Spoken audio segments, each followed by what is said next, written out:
Have you ever snapped at someone for doing or saying something to you, and then after doing that, you come back to your senses and you feel like maybe you took it too far, maybe you should not have used certain words, maybe you should not have reacted the way that you did? So that is emotional intelligence, and emotional intelligence is a lifelong journey. So I want to share with you briefly my story. So I remember this other time I was in corporate, and then we were in an open plan, and then I had told my manager that today I have to leave at 5 o'clock. Yes, 5 o'clock is normal time for leaving, but in the department where I was working, we're working like overtime. It was normal to work overtime, so I told them in advance. And then now at 3 o'clock they gave me more work to do. I do the work, and then I wanted to ask them questions, but they were in a meeting. And then now they come back from the meeting, and now already it's almost like 4:30, and then they're telling me that no, change this, change that. And I'm like, I have to leave. I am enrolling at a new school and I have to be there by 5 o'clock. I'm like, but I told you these things. They're like, no, the other boss wants this work, so you have to do it. And at that time I did not know how to react, but I felt like no, I must still go. So I packed up my bags and then I left. But I told them that okay, if no one has done the work after school, I'm going to come back and do it. But at that time I also realized that no, I have caused an embarrassment for my manager or for my boss, and this news had spread and reached more people. And then the following day I came, and then I went and apologized to him for the embarrassment that I had caused. And I even thought to myself that maybe the situation could have been handled much better. Maybe I should have called him to his office and said, can I speak to you in your office, so that we are not really exchanging words in front of people. But fortunately at the end the conflict was resolved and we were in good terms, and we are still in good terms. So this just shows you the importance of emotional intelligence. So emotional intelligence is very important in every form of relationship, whether romantic relationship, whether your relationships at work, and even your own self. It is important, because if you don't regulate your emotions, sometimes when certain things happen in your life, you might not be able to bounce back. You might not be able to continue with your day as planned, because now your emotions are in charge of you instead of you being in charge of your emotions. So today we are talking about how to grow into being an emotionally intelligent woman of class and know your emotional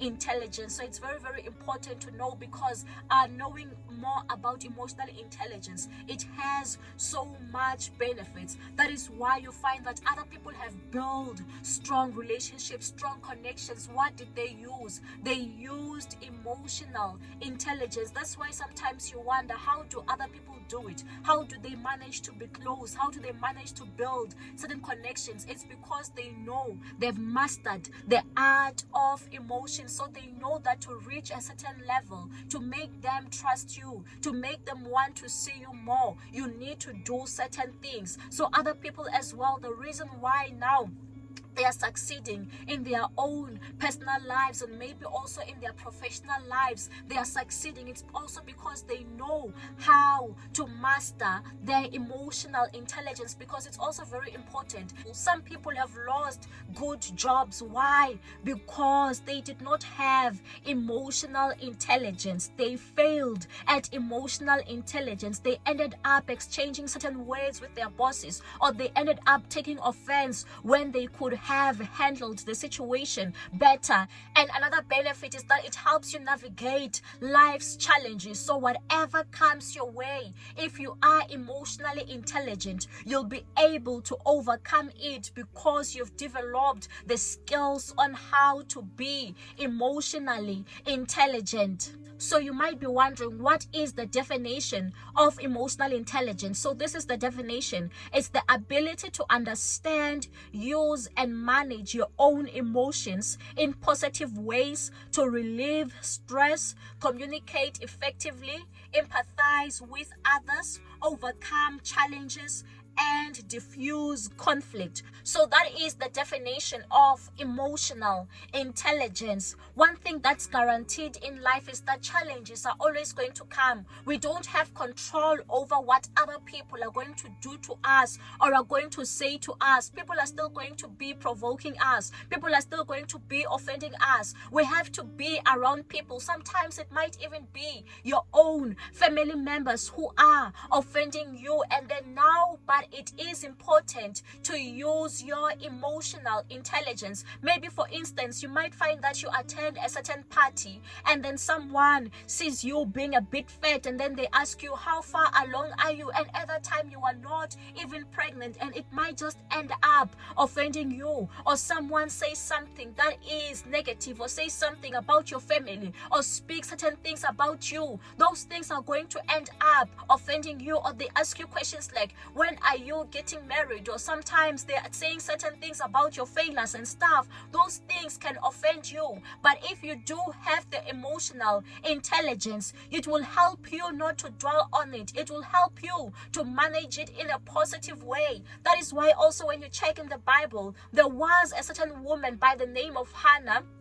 In the Bible, if you read the book of 1 Samuel chapter 1, it talks about Hannah who did not have children. And it says that every year they went to give a sacrificial offering, and then now her husband Elkanah would give her a double portion. Why? Because she did not have any children, while there was her sister wife Peninnah who had children. But the Bible says that now Peninnah would constantly, every single time, every single year, Peninnah would provoke her sister wife, would provoke Hannah and say that you don't have children. Just imagine. And the Bible says that this made her to cry. So all the time, every single year, after hearing these words, after being reminded of her limitations, she would always cry and stop eating food. But the Bible says that that particular year, she decided to do things differently. So it means that in that particular year now, she had developed emotional intelligence. She was ready for this, because the Bible says that she distanced herself. She went away and went into the temple to cry. She got there and cried and prayed to God and said to God that if you give me a child, I won't cut his hair. This child is going to be yours. He's going to stay in the temple. And after that prayer had been made, she went back and she was fine. She was no longer sad, and she continued eating her food. So it means that now she had mastered the art of emotional intelligence. She did not want now her day to be ruined by the same statement. She knew the triggers. She knew that every time they mention the fact that she does not have kids, it always triggers her. So today we are going to talk about the 13 things that you can do in order to grow into being that emotionally intelligent woman. So the first thing that you should do is to be self-aware. Self-awareness is very important. Be aware of your emotions. Be aware of your emotional state. Be aware of the triggers. If you know that if people mention certain things to you, if people say this, or people talk about your weight, people talk about your relationship, people talk about this, write it down and always reflect. How is it? How do you normally respond to it? If you can journal it, journal it. Say that this is how I am feeling when people tell me this. This is my state. This is what I am feeling, and this is the reason why I am feeling this way. Or sometimes maybe your boss might call you to the office and tell you that we are not happy with 1, 2, 3. You can reflect on those emotions. Write down, how does it make you feel? Does it make you feel incompetent? How is it making you feel? Does it make you feel sad? Does it make you feel angry? Does it make you feel jealous? Or sometimes you might see other people being celebrated, other people being promoted. How does it make you feel? Is it envy that is coming to you? How is it? What is your emotional state? So self-awareness is very important, because once you know how you normally feel when certain things are presented to you, when certain things happen to you, that is when now you'll begin to address them. That is when now you'll begin to find ways to manage them.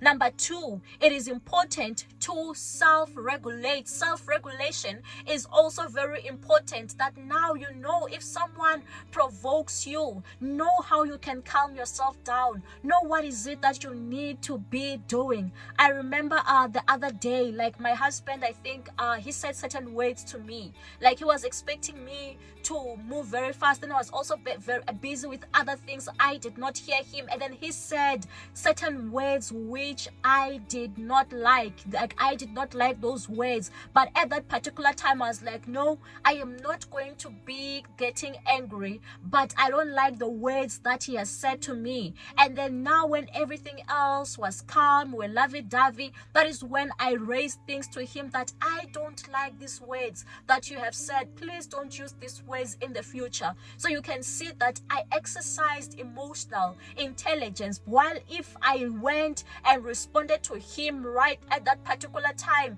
maybe now it would have been a huge argument and all that. But I avoided the argument, but in my mind I was telling myself that I won't let these words make me angry, because these words are not the truth. These words are not a reflection of who I am. So I am choosing to ignore these words. I am not going to allow these words to steal my joy. So that's also one of the ways to regulate yourself. So regulate yourself, find a way. Maybe sometimes it's through taking the deep breaths, sometimes it's through meditation. For some people, maybe it's through going for an exercise. Some people, regulating, it means that maybe they have to distance themselves, they have to take themselves out of that particular situation. Maybe if you are arguing with someone, you might have to say that, sorry, for now I have to leave, now I have to go, because you know that if you continue being there, you might end up saying horrible words. So sometimes it's just better to put yourself out of that particular situation. So that is self-regulation. That is a way to learn how to manage your stress. Find ways on how you can be managing your stress. Some people, it can be through listening maybe to certain types of music. I know as well that I have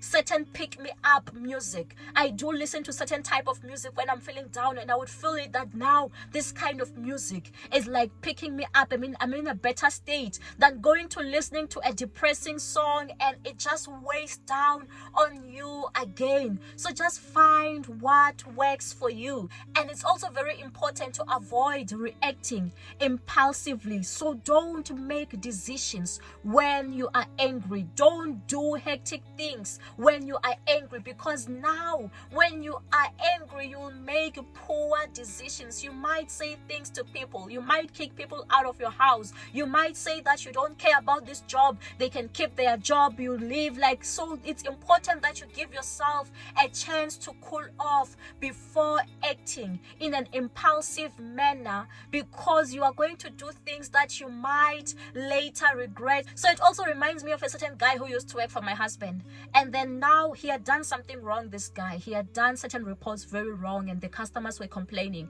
And then now my husband calls him and say, hey, why did you do this thing this particular way? But you could see this man was not really willing to listen. He wanted to act all smart and say, no, they are the ones who are wrong. He was not really willing to be listening. And at this particular time, it's like he became also angry, and he said to my husband that, no, if I'm costing you your business, you can release me, you can let me go, you can fire me. At that particular time, guess what my husband said?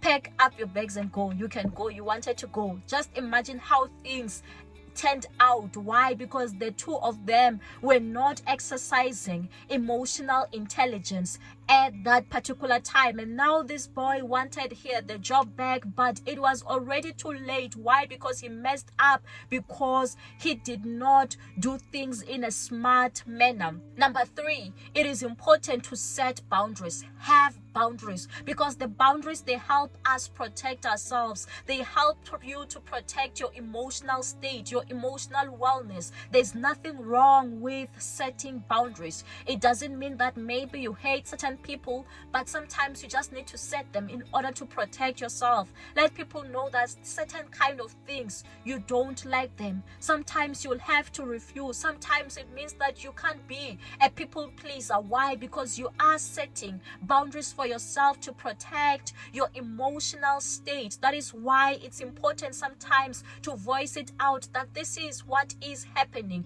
I think this is how we should handle this. This is how we should proceed with this matter. I also find myself sometimes I have to set boundaries with my loved ones. Yes, I love them so much, but sometimes I have to safeguard myself. I have to safeguard my emotions, because it ends up being like toxic. It ends up weighing down on me so much, and it's difficult for me now to forget about it. So sometimes I just distance myself and say, for this I won't be part of it. For this kind of conversation I can't avail myself. For this kind of places I can't be there. Why? Because I am trying to protect my emotions. Number 4, it's important to have empathy.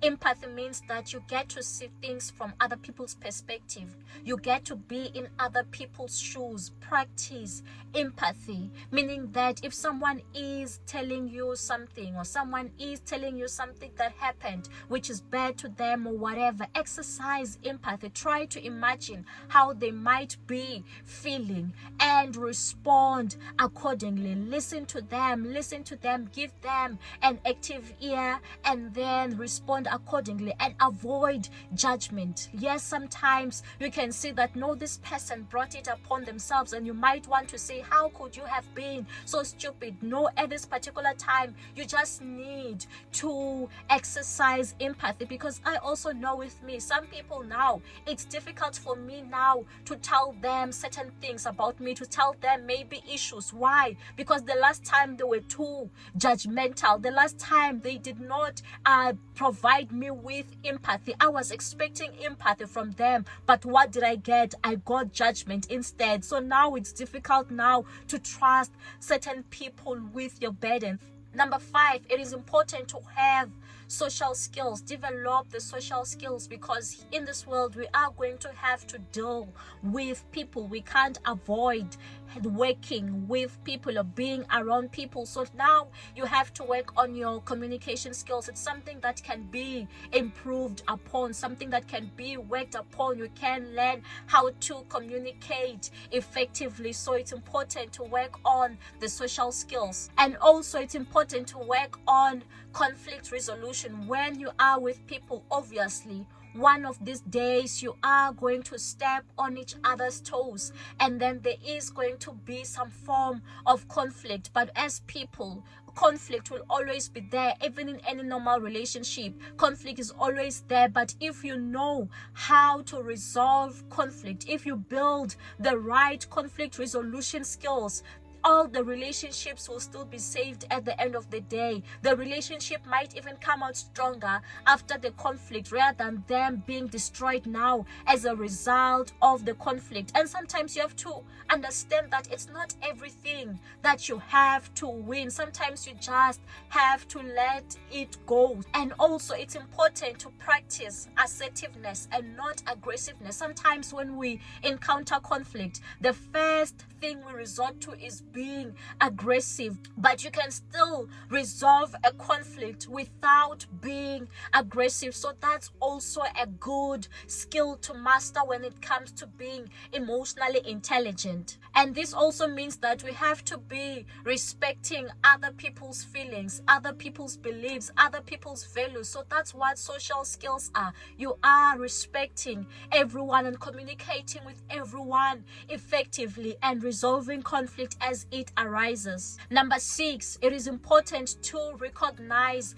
and label emotions. You know that, oh, okay, when an emotion is like this is an emotion of hurt, this is an emotion of distress. And once you can identify a certain emotion, then it becomes easier to deal with it. And also when it comes to people, you don't have to wait for them to tell you how they are feeling. You can already see it as well, maybe in their verbal cues. You can see it as well from their facial expression that, oh no, maybe these words that I am saying are busy offending them. Because once you can read their facial expression, or you can read the mood, you'll be able to know that, okay, this I can't say at this particular time, or this I have to rephrase it because now it's not being received in the right manner. So once you build that, it's going to help you stand out from the rest of the crowd. It's even going to help you win your audience. It's like, now maybe if I'm presenting in front of people and you find that I am presenting something and you find that now people's faces are changing,